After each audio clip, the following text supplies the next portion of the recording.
नमस्कार दोस्तों, मैं डॉक्टर सुरेश परिहार आप सभी का तहे दिल से स्वागत करता हूं। आज इस चर्चा में जिसमें हम भारत की महान समाज सुधारक शिक्षा की क्रांति और ख़ास तौर पर महिला शिक्षा की क्रांति की माता सावित्रीबाई फुले जी की इस पुण्यतिथि पर उनको याद करेंगे, उनको सलाम करेंगे, उनको नमन करेंगे और साथ में ये भी विचार करेंगे कि उनकी वजह से भारत देश का कितना विकास हुआ है।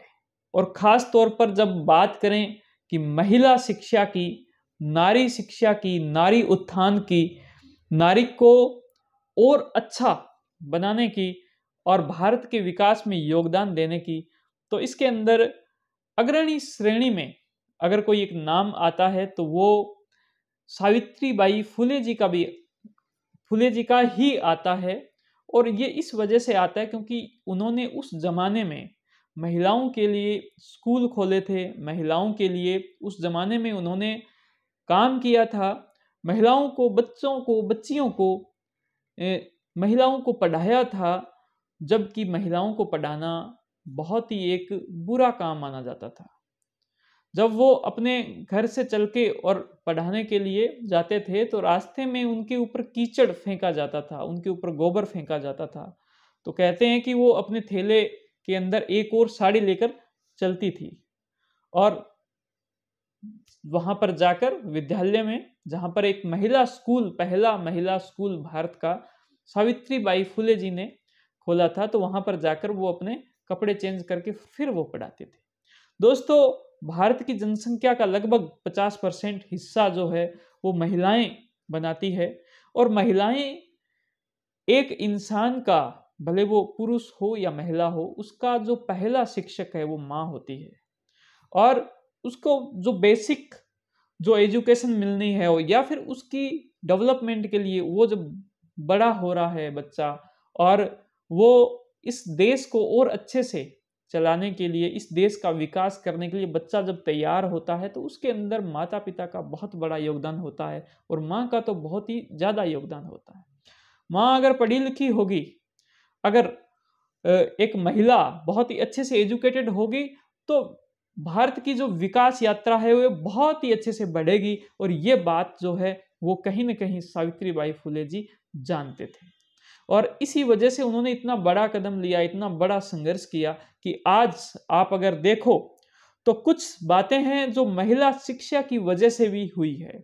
और वो ये है कि आज के ज़माने के अंदर महिलाओं को, यानी लड़कियों को, पढ़ने के समान अवसर है, बहुत ही अच्छे अवसर हैं। अगर वो पढ़ना चाहें, कुछ बनना चाहें, कुछ सीखना चाहें, कोई कोर्स करना चाहें, कोई प्रोफेशनल डिग्री लेना चाहें, कुछ बनना चाहें, तो समान अवसर हैं और बहुत ही अच्छे अवसर हैं। और इसका जो श्रेय है कहीं न कहीं जो सावित्रीबाई फुले जी को जाता है। दोस्तों, आज के ज़माने के अंदर एक घर को संभालने के अंदर जितना एक लड़के की महत्ता होती है, उतनी ही महत्ता या उससे भी बहुत अधिक, बहुत ही अच्छी जो महत्ता है वो लड़की की है। लड़की अपने घर को लड़के की तरह ही संभाल सकती है, अपने माता पिता की केयर कर सकती है। और यहाँ तक कि मैं कहूँगा कि अभी की शादियों का पैटर्न जो है वो भी बदल रहा है और कुछ इस प्रकार से बदल रहा है कि जहाँ पर पहले की शादियों के अंदर ये दिखाया जाता था कि लड़का है तो वो बहुत ही ज़्यादा एक कोई बड़ी चीज़ है, उसका बड़ा मान सम्मान और इस तरह से। तो अभी बहुत ही नॉर्मलाइज चीज़ें हो रही है। बात करें कि घूंघट की, क्योंकि घूंघट और शिक्षा का एक डायरेक्ट संबंध है। क्योंकि घूंघट लगी हुई महिला इतने अच्छे से काम नहीं कर पाएगी, इतने अच्छे से सोसाइटी को बहुत अच्छे से संभाल नहीं पाएगी। इस देश को संभालने के लिए अगर एक महिला पायलट बन रही है तो अगर वो पायलट घूंघट रखेगी तो वो कैसे काम कर पाएगी? अगर वो एक डॉक्टर हैं तो वो अगर घूंघट है तो वो कैसे काम कर पाएगी? अगर वो टीचर है तो अगर घूंघट है उसके तो कैसे काम कर पाएगी? तो आप देख रहे होंगे कि अब गाँव के अंदर भी और गाँव के भी अंदर अगर अपने इंटीरियर में जाएं तो भी घूंघट धीरे धीरे से कम हो रहा है। एकदम से कम नहीं किया जा सकता, लोगों के बिलीफ सिस्टम का ये हिस्सा है। उनको उसी रूप में चीज़ें अच्छी लगती है महिलाओं को भी और पुरुषों को भी, जहां पर जो कल्चर है वहां पर, लेकिन फिर भी उसमें बदलाव हो रहा है दोस्तों। और जैसे मैंने बात की कि लड़के, जहाँ पर नशे की प्रवृत्ति लड़कों में बहुत ज़्यादा हो रही है, वहाँ पर लड़कियाँ बहुत ही अच्छे से अपने माता पिता का नाम रोशन कर रही है, उनके लिए पढ़ाई कर रही है, उनको केयर कर रही है, उनको संभाल रही है। और शादी के बाद भी ऐसा कुछ लग नहीं रहा है कि वो अपने घर से अलग है, वो उनको भी संभालती है और वो सामने वाले घर को भी संभालती है।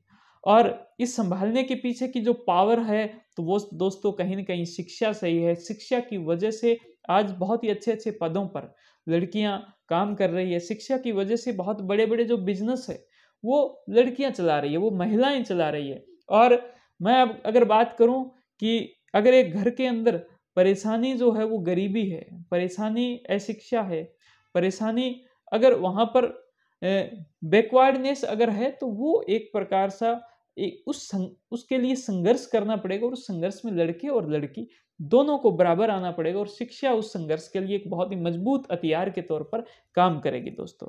तो इस देश के अंदर सभी महिलाओं को सक्षम करने के लिए, सभी महिलाओं को और ज्यादा अच्छे से तार्किक करने के लिए सावित्रीबाई फुले जी का योगदान बहुत अहम है, और हम उनको इस दिन प्रणाम करते हैं, हम उनको इस दिन नमन करते हैं, हम उनको इस दिन याद करते हैं। आप सभी ने ये पूरी चर्चा देखी है, आपको अगर ये अच्छी लगी तो आप इस चर्चा को सभी दोस्तों के साथ में शेयर करें। हमारे यूट्यूब पर देख रहे हो तो उसको आप सब्सक्राइब करना ना भूलें। हमारे फेसबुक को आप ज़रूर लाइक करें, वहाँ पर भी काम की अपडेट, ऐसी वीडियोज़, ऐसी चर्चाएँ आती रहती है। आप सभी का बहुत बहुत धन्यवाद। आप सभी का मैं फिर से थैंक यू कहना चाहूँगा, और याद दिलाना चाहूँगा कि बहुत ही जल्द हम महापुरुषों को लेकर, उनकी बारे में बहुत ही अच्छी-अच्छी बातें आप सभी के साथ शेयर करते रहेंगे इसी प्रकार से। Thank you. जय हिंद, जय भारत।